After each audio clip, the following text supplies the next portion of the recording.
common theme that's emerged on our show over the years is the ways that experience is critical to executing an effective real estate strategy.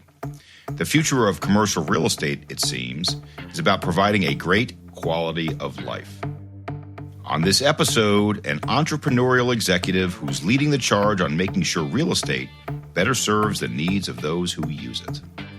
Everything is operational real estate now. That's Jamie Hodari, the CEO and co-founder of Industrious, a premium flex space provider with more than 200 locations in 65 cities. Last month, CBRE, which has been a major investor since late 2020, purchased full ownership of Industrious in a deal that values the company at $800 million. Jamie becomes the CEO of CBRE's new Building Operations and Experience business segment and Chief Commercial Officer as well. Coming up, a conversation recorded before a live audience at the CBRE office in New York City. Jamie takes us deeper into CBRE's acquisition of Industrious, and above all, shares strategic insights on how the management of space is evolving, approaches to real estate decision-making, and cutting-edge advice on operating a workplace. It's all about experience. I'm Spencer Levy, and that's right now on The Weekly Take. Welcome to The Weekly Take, and we are here today at 200 Park Avenue in New York City with our old friend, Jamie Hodari. Jamie, welcome back to the show. Thank you. This is the first time we're doing one in front of a live audience, and I feel like I'm ready to be on the Spencer game show at some point. Well, speaking of game show, you know that you and I are two of the game show contestants from the company. You were on Jeopardy, isn't that correct? I lost. I was on Jeopardy, but I lost on Final Jeopardy. Well, I was on The Price is Right, and I lost too. So, hey, we got that in common, Jamie. My man. There we go. So, Jamie, tell us about the new role of the newly minted CEO of Building Operations and Experience, Chief Commercial Officer, still CEO of Industrious. So CBRE acquired Industrious a few weeks ago. And I think from CBRE's point of view, it's a very strategic acquisition. It's that ability to deliver offices to all these distributed teams around the world is, I believe, going to be an essential part of CBRE's kind of end-to-end real estate platform over time. But in the process of that acquisition, Bob and I got to talking, and he said, look, we have all these business lines that in one way, shape, or form run buildings. We have property management, we have facilities management, we have GWS Enterprise, which is CBRE's real estate outsourcing business. And when you add them up, it's 7 billion square feet. We're the largest operator of buildings in the world by a pretty wide margin. And we should own that. We should talk about that. We should lean into that expertise, especially if we're moving to a future where if you run a data center, you run an office building, you own a laboratory, every day it matters more and more. Is that run with operational excellence? Does that place have the kind of experience where people want to come to, or that's delivering to clients what they want and delivering to the owner the financial outcomes they want? And so the company essentially reorganized a bit, created this new segment called Building Operations and Experience, which combines, again, Industrious, property management, facilities management, and this real estate outsourcing business. And that's what I'm running. Well, that's pretty cool, and that's a lot. 7 billion square feet, that's quite a lot too. And you use two words here that I think can cover multiple asset types. Traditionally, people would associate experience with office. Are we trying to take that concept and bring it to other asset types? To some degree, yeah. I think it's a great question. So I think airtight operations you need in every physical space in the world. That you need in an airport, that you need in a data center. I think experience can mean different things in different contexts. And some of it, I think, is if you're in one of these buildings that powers our economy, a data center, part of the experience for the user of that data center is that there's zero downtime. If we're talking about a logistics center, I think if you define experience broadly, that needs to be an unbelievably safe place where you can have no workplace injuries year after year after year.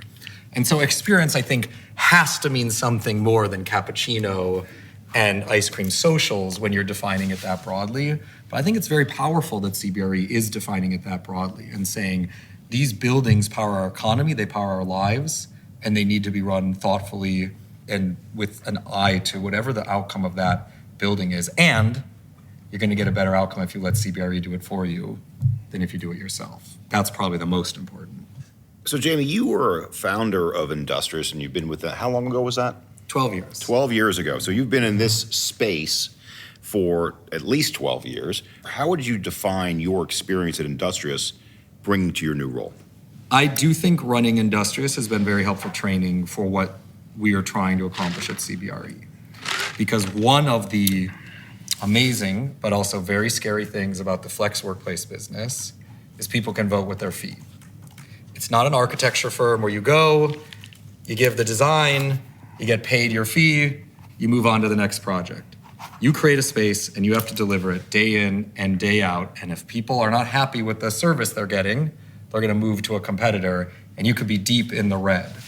So we've had to figure out over 65 cities around the world, how do you make darn sure that doesn't happen? So that particular focus, where I think it's less about the and co-working or some of the older versions of that business that people might be familiar with, I really think of Flex as essentially an outsourcing business, where you're saying to companies, let me deliver your Tampa offices for you, your New York offices for you, your Berlin offices for you, and you're going to get happy, engaged employees if you let us do that. That obsession with not just what happens in the four walls or the sort of, make sure the roof of the building isn't caving in, but what is happening every day, day in and day out within the four walls of the building. I think that obsession is going to translate nicely to this broader role. Well, I like the simplicity of the phrase you used. People can vote with their feet every day. If I were to sum up the return to office, every fancy thing we've said about return to office, it really comes down to that. People voting with their feet in traditional office. So learning from the laboratory, so to speak, of Industrious and translating that into other office space and other uses may not be the perfect background because we all come from different places, right, Jamie? But it's a good one. I think so. It's fair to say that we are still looking at the challenges that were faced by WeWork and some of the reputational damage to the flex space. To anybody who is cynical about the WeWork experience, what do you say to them today about the evolution of the co-working flex space? I think all outsourcing industries mature on an almost identical trajectory. You can look at manufacturing outsourcing in the 80s, you can look at data storage, you can look at data entry, anything like that. They basically start as niche products that are basically marginal supply. Like, okay, my factory lines are overloaded. I'm going to use this random outsourced manufacturing line for a couple months until I can get my new factory online. Or I'm never going to manufacture the iPhone in an outsourced facility, but I'll do the tchotchkes for my investor meeting. You eventually get to a place where Foxconn manufactures the iPhone for Apple. And I think in the same way, early flex businesses really were never trying to go to clients and say, I can deliver a better employee experience than you can if you do it yourself. They might have said, I can do it cheaper. They might have said, I can do it quicker. They might have said, I can do it in a younger, more fun way. But Industrious was one of a very small number of companies that I think represented or represents the next iteration of that field, which is a more mature outsourcing business saying, hey, tech company, hey, bank, you are going to get an identical, if not better, employee experience in your smaller regional offices that you put with Industrious that your employees get in your headquarters. And that dynamic is here to stay. If you can deliver against that, and I don't know if Industrious always does, but I like to think 80% of the time we do, and I'd love to get it to 100. If you can deliver against that, that's durable. Demand for that will almost always rise. The ratchet only moves in one direction. If you hand something off to a third-party expert and you get a better outcome on better financial terms, you don't go back. And so I think that's the distinction, is I think WeWork perhaps represented a slightly different value proposition in the market, which had its place, but this other value proposition of you're going to get a better outcome than if you do it yourself, I think that's where the action is. And WeWork's new owner might very well take that business in that direction eventually. But certainly that's where I'd want to be as a provider. Let's now talk about the analysis part of this. When we're talking about analysis, so we could talk about your 65 cities, and I'm going to one of them today. I'm going to Carmel, Indiana, which is a cool location. I saw yours in Coconut Grove last week. How how do you analyze success? What does success look like within your space? You can talk about occupancy, people voting with their feet, how many people are there, but what are your success metrics in addition to people actually showing up? I will start. It's a great question, and I will start with something very zoomed out, which is I don't believe productivity is sufficient anymore in an office. I think for better or worse, the pandemic proved that most people in most white-collar jobs can be productive sitting at their home office. And therefore, I would argue that a workplace needs to enrich your life in some way, in ways that you wouldn't get at home. And I think you have to be able to ask people, is this office experience, is the fact that you're coming in, enriching your life, is it adding to your life for getting to experience that? And in that way, I really mean you're exposed to new ideas you wouldn't otherwise have been exposed to. You're exposed to new people you otherwise wouldn't have met. You are exposed to new music you might have otherwise not gotten to hear. And I think that the workplaces that are able to deliver that are really shining right now. I think they're succeeding. They're seeing a lot of interest and excitement on the part of employees to get to be there. So that would probably be heady, but the main thing I'm looking for is this workplace enriching and adding to the life of the people that use it. If you want to get down to the level of metrics, I do think visits, if you control for commute length, is a very helpful thing to measure. But you have to control for commute length. One of the big mistakes I see in a lot of this data is someone might think, this person comes in 2 days a week, they must be much less engaged than the person who comes in 4 days a week. But if the person who comes in 4 days a week lives a 4-minute walk away, and the person who's coming in 2 days a week lives in Short Hills, New Jersey, and is sacrificing a lot to come in, I might consider, and I think we should all properly consider those two things equivalent. So success isn't people coming into the office every day. Success is overall, I'll use a fancier term here, utility, which includes productivity, includes happiness.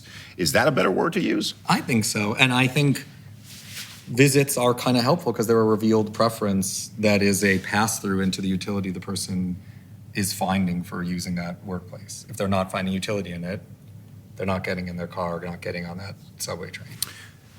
So as I mentioned, I'm going to be in one of your locations in Carmel later today as I teach at at Indiana University, notwithstanding the fact that you're a Michigan guy and I'm wearing a Michigan sweater here. Go Hoosiers, or at least for today. But it brings up a point where I run into Industrious locations all over, but it really isn't all over. It's in the same types of submarkets everywhere I go. And they tend to be these that are more walkable, that have more retail around them, more restaurants. There may be an entertainment venue nearby. Talk to me for just a moment about, and again, this is not to diminish Industrious, but take whatever you consider to be the optimal Industrious fit out and experience and compare that to putting it in the right submarket or not. Well, let me start by saying the first movie I ever cried in was Hoosiers. So it's tattooed on my heart. We have Industrious locations, and I think you can have successful office environments pretty much anywhere. And that includes CBDs, and that includes central business districts in American cities that are struggling. There are buildings in those cities where people go every day and are having a great experience. I do think Industrious is often notable for having a good number of locations in mixed-use, walkable neighborhoods. The problem is there just isn't a lot of office in those places, and there are a lot of Americans, and actually this is becoming a trend in Europe and Asia as well, who want to live that neighborhood life, that 15-minute city life. And for people who want it, and if they can make it work, it can be a very special experience. Because if you think about it, you go to the office, you make a friend, that person's kid is probably in your kid's kindergarten class. You're probably going to see them in yoga class. You're able to stitch together this life where you're saying my work life, the restaurants I go to, the bars I go to, the coffee shops are all part of this sort of neighborhood that I really want to lean into. That has not traditionally been a factor or a feature of the American work life. It's becoming one. It's not the only way to do it, but it's becoming one. And Industrious has done quite well providing to people who want that particular sort of neighborhood office experience. So you're suggesting, Jamie, that even in more challenged submarkets, this industrious, not just industrious, but the experience that you're bringing to bear for all office can work.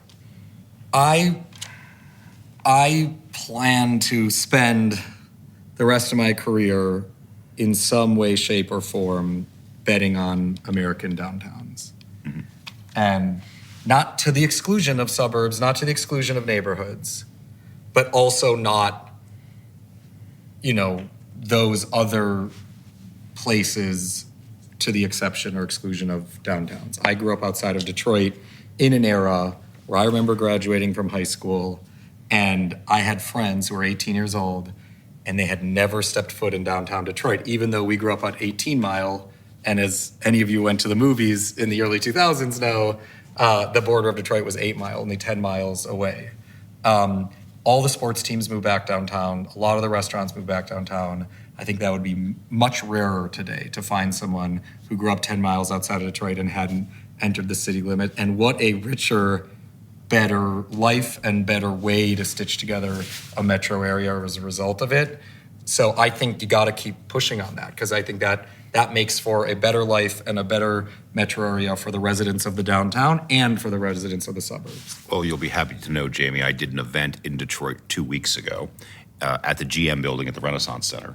And I've been coming to Detroit for 25 years. My son goes to Michigan, as you know. I had never stepped foot in downtown Detroit in the 25 years I was there until this last visit. And in this last visit, what I try to do in all the cities I go to, I do the same thing. I pick a hotel in point A, and I pick a restaurant 2 miles away, and I just walked it.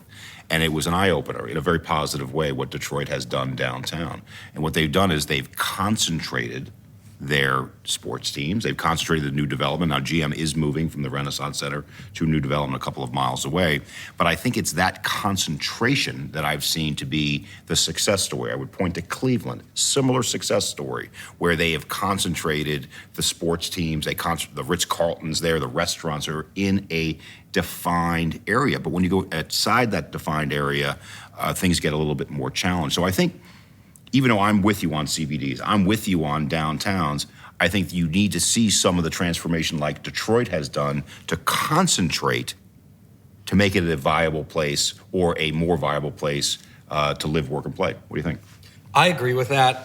I'm not like a urban planner, so I'm not going to have the language to describe this.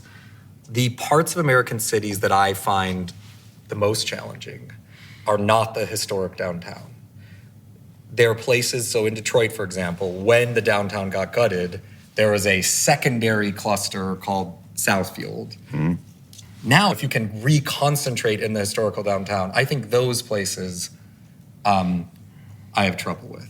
They're not mixed use. There isn't a lot of residential around them. They're basically office clusters that rose up in opposition to the traditional downtown. And now, if you can reinvigorate the downtown, the argument for those spaces becomes a little weaker. But other than that, again, I agree. I think, to your point, a lot of cities are rewiring some of the mistakes they made in the 50s and 60s, where they crisscrossed the whole city with highways, and they became such spread out cities that you lost the walkable concentration of the downtown. And I think walkability is the key. But number two, maybe self-driving cars one day, because I think that some people are still going to be challenged. The challenge that you cannot overcome with mass transit is the last mile. And so I think that may be the solution, as opposed to bike lanes, which sound cool, but if you're older and you can't do that, you still need a vehicle. Well, to bring it back to buildings for a moment, yeah. I actually think we're living in a moment where all that matters in real estate is location, location, location, seems to be eroding a little bit. It's just, you see the numbers. The Wall Street Journal just had an article last week about how in desirable buildings, there's a glut of office space overall, but in desirable buildings, there's basically nothing left. In all the country, people can't get into the buildings they want to get into. And we're looking at one Vanderbilt right there is one of those buildings. But there's probably a building within a 3-minute walk of one Vanderbilt that's struggling to lease up. So it's no longer the case, and this is, I think, the thesis for building operations and experience. This is the thesis for CBRE's centrality to the future of the built world, is that it used to be, when you talk about things like facilities management, you're talking about the envelope of the building. And in every asset class, you're basically piercing through into what's happening inside the building. And so, for example, having to have a point of view on running the conveyor belts or the robots in a logistics center, having to have a point of view on the greeting experience and the everyday work experience on every floor of an office building within it. And so, to your point on transit or different ways to get to different neighborhoods, you're seeing such dramatic distinctions between the high-performing buildings, the desirable buildings within a given location, and the less desirable ones. It's just clearly no longer true that as long as you've got it on the right corner, you're good to go. And conversely, if you can make it an amazing experience that people want to come to, you can probably pull people a few blocks over from where they otherwise would be. And I could give you 100 examples of that around the US. So let's go back to the operations side of this. And I'm going to go back to the numbers for just a moment. And this is something that we've talked about several times, which is where technology, I think right now, the Internet of Things, we can measure everything. We can measure heat, we can measure emissions, how many people are in the office. How much more can you actually do from an operational standpoint? Has the world changed now where technology, which may do all those measurement things, really is at its beginning stages from an operational perspective? Let me connect that question to this transaction that just happened between CBRE and Industrious, because something surprised me about the public reception of this deal. The deal gets announced. It's an $800 million deal. So it's a good amount of money, but there's $5 billion M&A deals happening all the time in the US, and yet it really got a lot of press, and a lot of bankers and a lot of people who cover real estate were saying, I think this is a harbinger, I think this is a bellwether for a renewed vigor, renewed interest in prop tech, in M&A and investment activity, in stuff related to technology in the built world, which feels like a lot of pressure, a lot to put on an $800 million flex office deal. But the more I've thought about it, it makes sense, because I think there is a theme here that you basically have every real estate company in the world rebranding themselves from an asset business that basically buys and sells buildings like they're pieces of paper to an operating business or an operating platform. You saw that in the Lineage cold storage IPO. I just met the CEO of another cold storage company, and he was like, I spend 2 minutes of every earnings call talking about real estate, and the rest of the time I'm talking about operations. It's not any different than when I used to work at Gillette or somewhere else. As we move along that thematic continuum towards a world where people more and more are thinking about real estate not as just a series of static assets, but as operating businesses, I think there's going to be more pressure and more importance for technology, for things that give you an angle to operate more efficiently, more effectively, with better outcomes than the building next to you. And so some of those sectors that have seemed very moribund, building apps that allow you to move seamlessly up and down throughout the building, or technologies that make data centers 1% more efficient, those are about to get hot, I think. Get hot because we're looking at them differently now. And I think the way that we're looking at them differently is a shift that's actually been happening for a long time in the corporate world, not just the office space, but industrial space and data center space. In this word, I hate to go back to productivity, but they're just looking at it differently because of the changes that have happened in the last 5 years. Would you agree with that? Yes. By the way, I was using productivity more narrowly earlier. Yeah. I actually think it's, dollars of output for widgets of labor input or material input. That question of productivity, how productive is this space, is fundamental. I think you're right. And I think, can you squeeze more productivity out of that logistics center, out of that data center, out of that office, is probably the name of the game. Tell me if this metaphor doesn't land. But I think about sometimes like Delta Airlines. Let's say they bought an A380 or a 737. That might be a big deal. Like that might be a $300 million plane. It's totally meaningless until they actually fly the thing. It's not mission accomplished. Like, sure, they have a nice asset, but the thing comes alive in the actual use and operations of it. And people perceive other businesses that use heavy assets that way. No one thinks that Delta Airlines' job is to collect a bunch of airplanes in a hangar. And yet they sometimes still think of real estate companies as they own 17 assets. They perceive them as being about amassing these physical bricks and not about essentially delivering a service to customers day in and day out. But they're in the same business that Delta is, and they need help. And I think that's where CBRE comes in. Well, I think that's real estate as a service versus real estate as a place, which was the old school way of looking at it. Actually, I've said this before. I'll say it right here. I used to describe office buildings as a box of bonds. I said, this is what it is. It's like the building is worth nothing. What's worth something is the cash flow you get from the building by creating bond-like instruments in these leases that are long-term. That's the landlord's perspective. And it probably still is the landlord's perspective for traditional office space. But for serviced office space that is shorter term in nature, it is much more like the airline. So I'm now agreeing with your analogy. I think that the serviced office space, the co-working space, is more like Delta Airlines than is a traditional office space, which might still be like a box of bonds. It is hard for me to imagine that we are forever going to be in a future where a building can operate like a bond. Like if I have a treasury from the US government, I know they're going to pay the amount they say they're going to pay in perpetuity. I think you have to run the heck out of a building every day. And I would not want to be a landlord that took the perspective that I'm sitting on a cash flowing bond and I can clip my check every month and check back in 7 years. Well, what you're suggesting is something that we've talked about is the difference between the big four, office, industrial, multifamily, and retail, and what we used to term, and maybe we still term, operational real estate. That's actually the term. And operational real estate is real estate, well, like a hotel. You got to operate it, and you're vacant every night.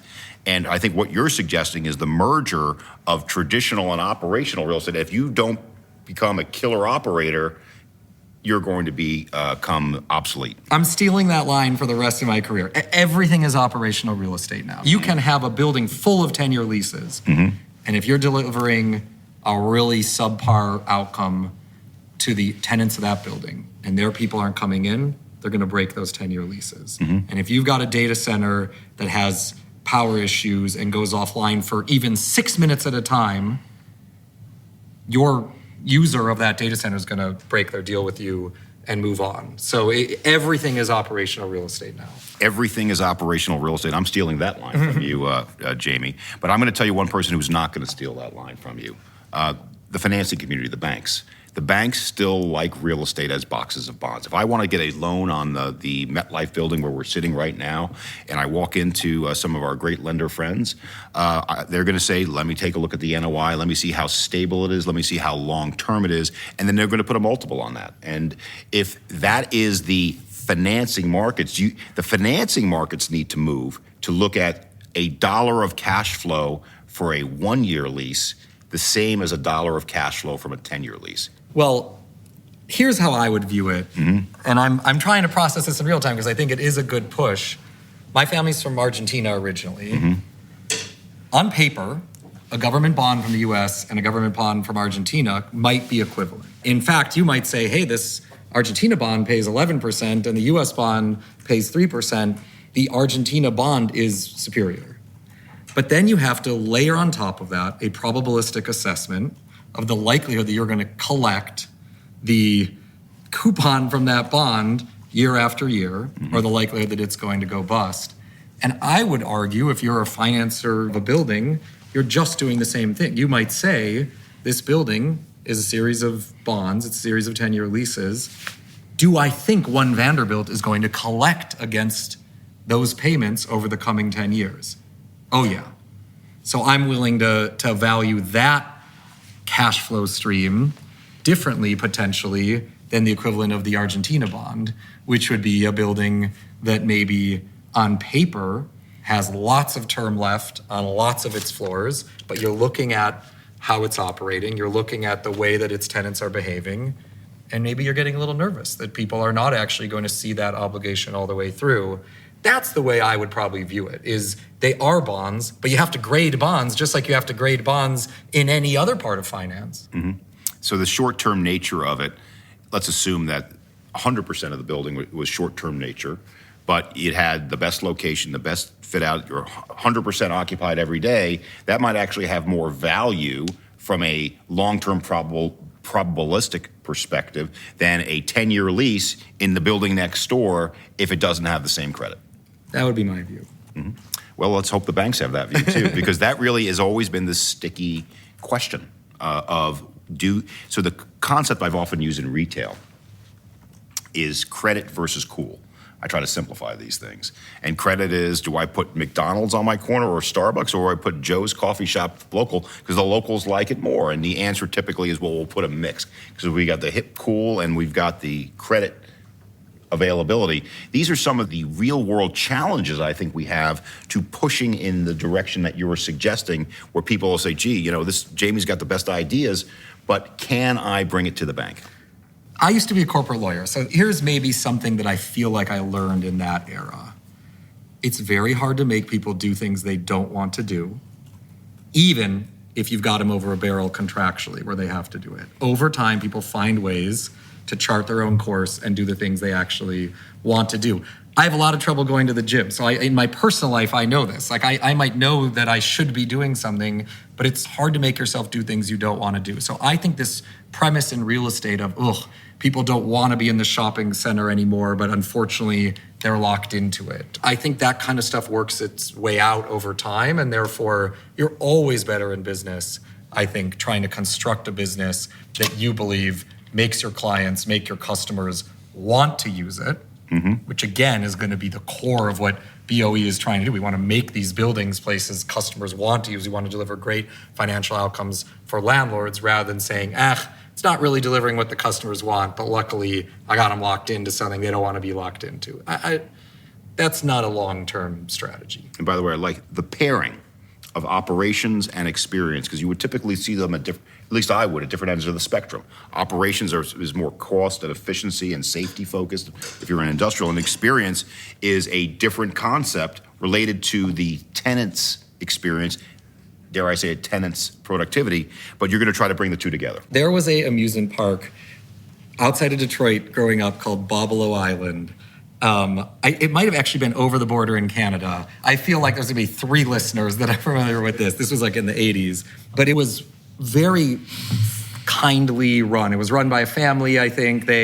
But they couldn't really get their act together. So I would say on the experience side, they were trying to do everything, but stuff would break down. They wouldn't have staffing to staff the line on certain days. So no matter how hard they tried, you were not getting an exceptional experience. Then you go to Disney World, and people talk so much about how they train the Imagineers, and everyone's got a smile on their face. But the thing that makes it come alive is that theme park is run so airtight. Nothing goes wrong. If something does go wrong, my God, can they correct that fast?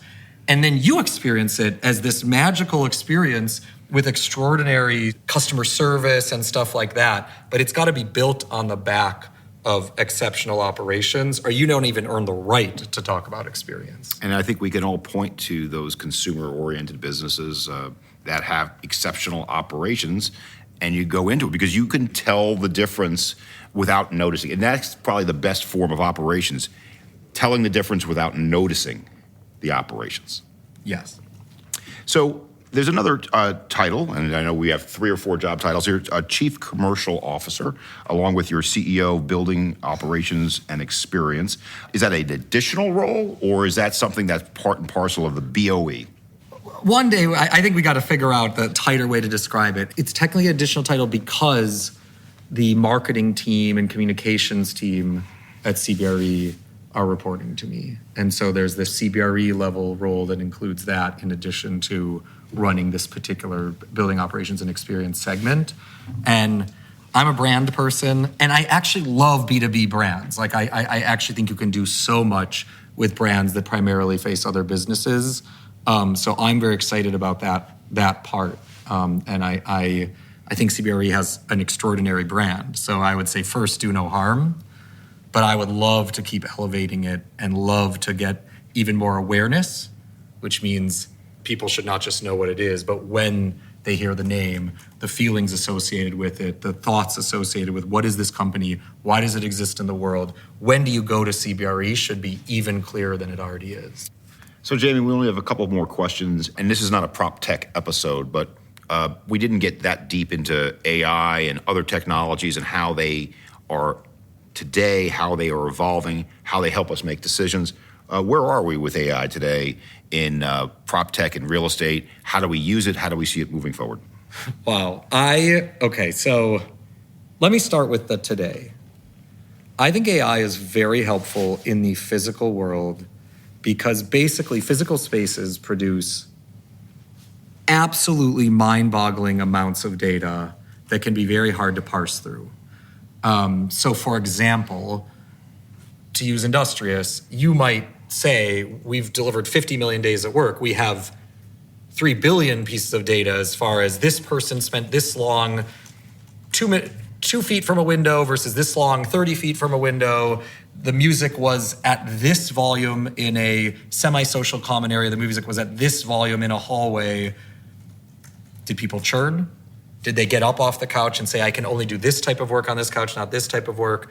But no human being can look at that infinite number of ones and zeros and do much with it. That's been one of the big problems is these sensor companies have sold the promise of I can light up your headquarters with all these sensors. And I have enough trouble with my Apple Watch knowing what the heck to do with whether I slept 7 hours last night or 6.5 hours. What are you supposed to do with 3 billion data points? AI, I think, is able to draw patterns, inferences, make suggestions based on that I think are going to very quickly materially improve the work experience, the day-to-day experience of people who use these spaces. And I think that is super exciting. So final question. We're looking at our crystal ball now. What is that vision for commercial real estate over the next 5 to 10 years? I think I would like to move and believe we are moving towards a world where the digital parts of our life don't erode our faith in or our interest in our physical world around us. They heighten our awareness of just how important your living room is, of just how important your favorite bar is, of just how important a great workplace is. So I believe we're moving towards a world where more and more and more pressure is put on making sure that those experiences are great, that there are stakes for buildings that are able to deliver that. The rewards are even higher, and the consequences of being an undifferentiated building that is not delivering good outcomes for the people inside it day in, day out, the consequences are even worse. And therefore, you have basically the largest asset class in the world saying, I need help. I can't do this on my own. I need a company that is second to none in doing that. And I would love to say we're sitting here in 5 years, and there's not even a question that people say, I need help. And if you want to pay the freight, you got to go to CBRE for it. CBRE is already kind of there, but I just think we could amplify and amplify and amplify that until someone would be crazy not to pick CBRE to help make their building come alive and achieve both their operational and their financial goals. On behalf of the Weekly Take, Jamie, thanks again for coming back to the show in your new role as CEO of Building Operations and Experience, Chief Commercial Officer, still CEO of Industrious. Great job today, Jamie, and we hope to have you back again soon. Thank you. Look, it's only Wednesday. I already know this was the highlight of my week. With thanks for that compliment, we hope our show has been a highlight of your week too. And if that's indeed the case, please let us know by sharing your feedback, questions, or any thoughts on subjects you'd like us to cover. Also, please don't forget to subscribe to the Weekly Take on the platform of your choice. That will go a long way towards helping others discover the show and, in turn, will help us serve your interest and keep you better informed. For more information, please check out our website at cbre.com/theweeklytake. We'll be back next week with a lot more from the world of commercial real estate. For now, thanks for joining us. I'm Spencer Levy. Be smart, be safe, be well.